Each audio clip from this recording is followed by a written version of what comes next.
হে আল্লাহ তাআলা, এই যে তোমার ঘর নির্মাণ করলাম, আমি আমার সন্তানকে সাথে করে নিয়ে এর মজুরির প্রথমটা আমি তোমার কাছে চাই। আমাদের দুইজনকে সর্বপ্রথম তুমি মুসলমান হিসাবে কবুল করো। রব্বানা ওয়াজআলনা মুসলিমাইনি লাক, আল্লাহ আমাদেরকে মুসলমান হিসাবে কবুল করো। আল্লাহ তাআলা বললেন কবুল। কি বললেন? কথা বলেন, কি বললেন? কবুল। এরপরে বলেন রব্বানা ওয়াজআলনা মুসলিমাইনি লাক ওয়া মিন যুররিয়াতিনা উম্মাতান মুসলিমাতান লাক, এবং আমার ইসমাইলের ঘরে আমার বংশে এমন একটা সিলসিলা, এমন একটা জাতিকে তুমি প্রতিষ্ঠিত করো যারা সারা জীবন জমিনের মধ্যে মুসলমান হিসাবে প্রতিষ্ঠিত থাকবে। এদের ভিতরে কখনো নাপাকি প্রবেশ করবে না, এদের মধ্যে কখনো কাফের প্রবেশ করবে না। এমন একটা জাতিকে তুমি রাখো যেই জাতিকে রব্বানা ওয়াজআলনা মুসলিমাইনি লাক ওয়া মিন যুররিয়াতিনা উম্মাতান মুসলিমাতান লাক, আমার বংশ থেকে একটা ধারাকে তুমি চিরকাল জমিনের মধ্যে মুসলমান হিসাবে প্রতিষ্ঠিত করো। আল্লাহ বললেন মঞ্জুর। এইবারে ইব্রাহিম নবী আল্লাহর কাছে মূল মজুরিটা চাওয়া শুরু করলেন, আসল মজুরি চাওয়া শুরু করলেন। আল্লাহর কাছে বলছেন, আল্লাহ এই মক্কা নগরীটা ছিল ধুধু মরুভূমি, এখানে একটা পশু পাখি পর্যন্ত আসতো না।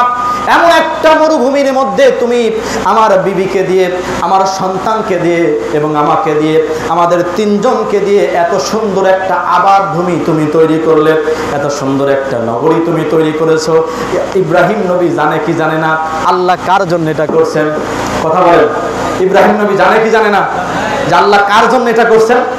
ইব্রাহিম নবী, নবী এবং রাসূল, তিনি বলছেন আল্লাহ আমি তো জানি তুমি কার জন্য এত সুন্দর করে নগরীগুলো সাজাইতেছো, শহরগুলো সাজাইতেছো। আল্লাহ তোমার কাছে অন্য কিছু চাই না, যার আগমনের জন্য এত সুন্দর করে তুমি এই নগরীটা সাজাইলা, সেই রাহমাতাল লিল আলামিন নবীকে আমাকে মজুরি হিসাবে দিয়ে দেওয়া লাগবে। করেন না সুবহানাল্লাহ। আল্লাহ তাআলা সেই কথাটা কোরআনের মধ্যে উল্লেখ করছেন, রব্বানা ওয়াবআস ফীহিম রাসূলাম মিনহুম ইয়াতলু আলাইহিম আয়াতিকা ওয়া ইউআল্লিমুহুমুল কিতাবা ওয়াল হিকমা ওয়া ইউযাক্কিহিম। জোরে বলা যাবে কিনা? আল্লাহু আকবার। আল্লাহ রাব্বুল আলামিন সেই ইব্রাহিম নবীর সেই দোয়াকে কোরআনের মধ্যে উল্লেখ করে বলতেছেন, ও দুনিয়ার মানুষ শোনো, আমার ইব্রাহিম কত সুন্দর করে আমার কাছে দোয়া করে।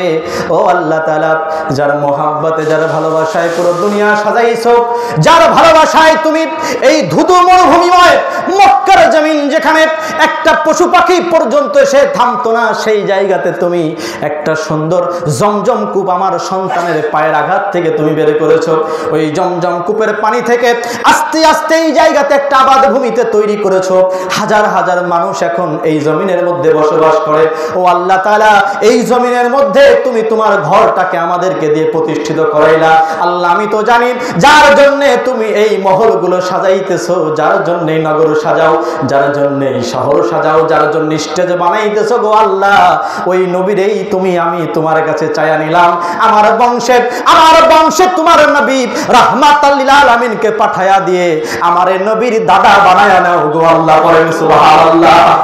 আমার নবী সাল্লাল্লাহু আলাইহি ওয়াসাল্লাম বলেছেন, আল্লাহ রাব্বুল আলামিন কিয়ামতের ময়দানে ইব্রাহিম নবীকে জাদ্দে রাসূলুল্লাহ বলে ডেকে সম্মান দেবেন।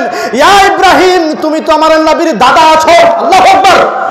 ইব্রাহিম নবী আল্লাহর কাছে চায়, রব্বুল আলামিন রাসূল আমারে বানাইছো, নবী আমারে বানাইছো, এর থেকে আমি বেশি খুশি হব যদি তোমার নবীর সাথে একটা নিসবত আমার তুমি তৈরি করে দাও। যদি তোমার নবীর সাথে একটা, তোমার নবীর নামের সাথে যদি একটা সম্পর্ক তুমি আমার তৈরি করে দাও, আমি নবী তোমার কাছে হাজারো কৃতজ্ঞ থাকবো। আল্লাহ